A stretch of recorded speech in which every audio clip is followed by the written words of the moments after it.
Dunair may laban, Martinez vs Aoka rematch, promotor ni Inoue bumahag ang buntot at Monster ng Japan kumuha ng bagong sparring mate at Goodman walang panalo kay Inoue.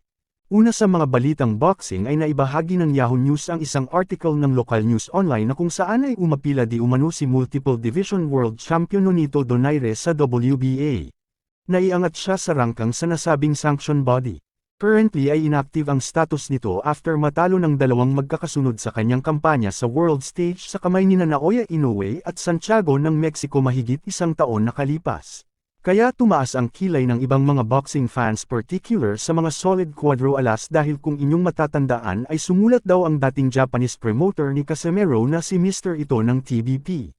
Addressing sa WBO na sana from top 3 ay iangat sa top 1 after his successful fight versus former WBO Super Bantamweight Global Champion Philippos Nitumboa. Na pinagtatawanan lang dati ni Chitae na hindi raw yung ang proper na procedure para tumaas sa spot. Na para daw ma-promote ay dapat lumaban at manalo impressively. Na contrary sa actual na nangyari kay Donaire Jr. ngayon. Not to disrespect kay The Flash pero sa tingin ko ay hindi ito makakuha ng positibong response dahil magmukhang basura ang WBA kung i-approve nila ang apila nito.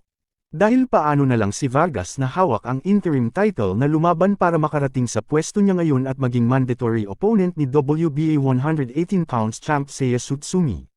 Sa ibang balita ay nakatakdang maghaharap muli sina Argentinian slugger Fernando Martinez kontra sa Japanese boxer na si Kazuto Aoka ngayon darating na December 31, 2024 para idpensa ni Martinez ang dalawang belt na na-unify na sa una nilang South-Ocon.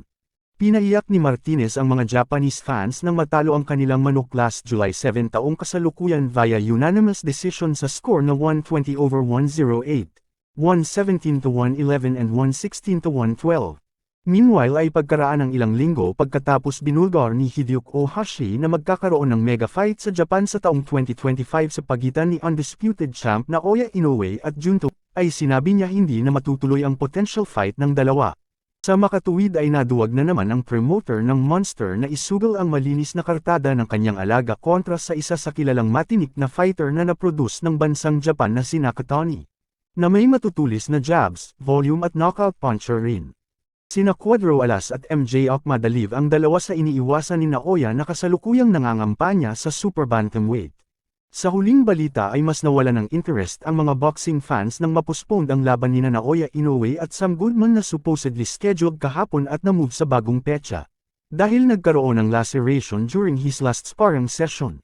At dahil dito ay mas lalong lumiit ang chance ni Goodman na manalo dahil iiwasan nitong makipag-sparring dahil sariwa pa ang sugat at baka muling mapunit ang nasabing hiwas sa kilay.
Round 2, fight!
Round 3, fight!